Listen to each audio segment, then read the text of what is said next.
नमस्कार। कक्षा द्वितीय के भैया बहन, आपको ध्यान होगा कि पिछली कक्षा में हमने हमारे देवता पाठ का अध्यापन किया था। उस पाठ का अध्यापन करते समय हमने यह बात जाना था कि हमारे तृतीय देवता हमारे आचार्य जी हैं।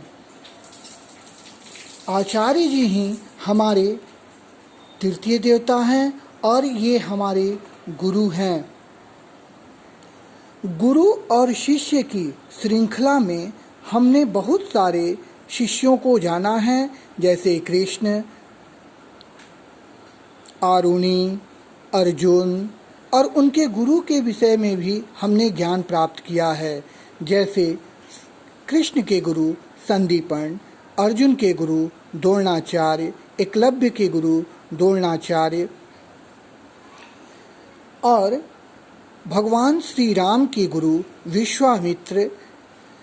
तो आज हम इन गुरु और शिष्यों के श्रृंखला में हम विश्वामित्र के विषय में जानेंगे और समझेंगे। विश्वामित्र भगवान श्री राम के गुरु थे, जिन्होंने उन्हें धनुर्विद्या का ज्ञान दिया था।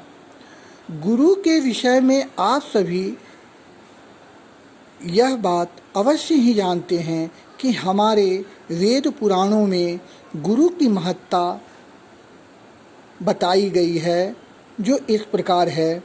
गुरुर ब्रह्मा गुरुर्विष्णु गुरुर्देवो महेश्वरा, गुरु साक्षात पर ब्रह्म तस्मै श्री गुरुवे नमः। अर्थात गुरु ही ब्रह्मा है, गुरु ही विष्णु है और गुरु ही भगवान शिव हैं। अर्थात गुरु साक्षात पर ब्रह्म है और हमें सदा गुरु के चरणों में नमन करना चाहिए। कबीर ने तो यहाँ तक कहा था कि गुरु गोविंद दो खड़े काको लागू पाए, बलिहारी गुरु आपने जिन गोविंद दियो बताए। अर्थात यहाँ भी उन्होंने गुरु की महत्ता पर ही प्रकाश डाला था।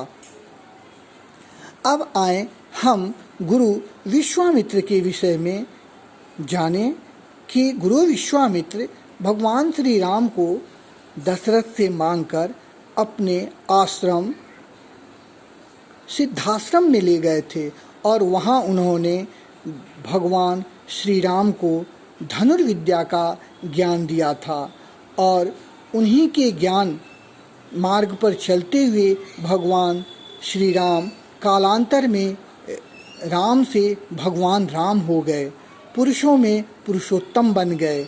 ये सारा श्रेय इनके गुरु विश्वामित्र को ही जाता है। गुरु विश्वामित्र कौन थे, इनके विषय में हम आपको संक्षिप्त में बताते हैं। गुरु विश्वामित्र गाधी के पुत्र थे, महाराज गाधी के पुत्र थे। ये एक राजकुमार थे और क्षत्रिय कुल से संबंध रखते थे। एक बार की बात है कि वो अपने सेना के साथ कहीं से आ रहे थे। रास्ते में वशिष्ठ का आश्रम पड़ा। वहाँ पर महर्षि वशिष्ठ ने विश्वामित्र का स्वागत किया। उनके सारे सैनिकों और विश्वामित्र की सेवा शुश्रूषा में तरह तरह के पकवान और मिष्ठान खिलाए थे, जिसे देखकर विश्वामित्र आश्चर्यचकित हो गए और उन्होंने पूछा कि महर्षि, आपने यह सब कार्य कैसे किया? तब महर्षि वशिष्ठ ने उन्हें कामधेनु गाय की महत्ता को बताया और कहा, हम ऋषियों के आश्रम में कामधेनु रहती हैं और इनकी मदद से हम ये सारे कार्य कर लेते हैं, क्योंकि वो इच्छा के अनुसार हमें फल देती हैं। महर्षि विश्वामित्र को उस कामधेनु की बड़ाई को सुनकर उन्हें कामधेनु गाय को लेने का लालच मन में उठ पड़ा और उन्होंने महर्षि वशिष्ठ से प्रेमवत कामधेनु गाय को मांगा महर्षि वशिष्ठ ने उन्हें समझाया कि हे राजन, यह गाय ऋषियों के आश्रम में ही रह सकती हैं, राजाओं के महलों में नहीं। लेकिन जिद्दी विश्वामित्र ने कामधेनु लेने का हठ कर रखा और उन्होंने एन केन प्राक्रेन युद्ध करके चाहा कि कामधेनु को मैं प्राप्त कर दूं, लेकिन उनकी सारी कोशिशें बेकार चली गई और वे कामधेनु को नहीं ले सके।